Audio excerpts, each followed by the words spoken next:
Asalaamu calaykum waraxmatullaahi wabarakaatuh. Bismillaahi raxmaani raxiim.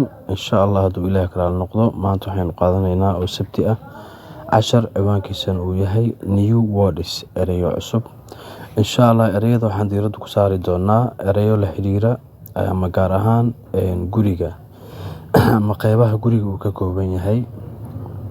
Hagaag waxaa ugu horeeya kow door, dhawaqa iska ilaali, door albaab, window daaqad, shed daash ama daashka, bedroom qolka jiifka, living room qolka fadhiga, dining room qolka qadada, kitchen kushiinka, store maqaasiin, bathroom musqusha.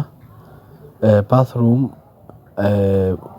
anaga inta badan ma lihin, musqusha qubeyska la yiraahdaa, laakiin guud ahaan waxaad u qaadataa musqusha inay tahay.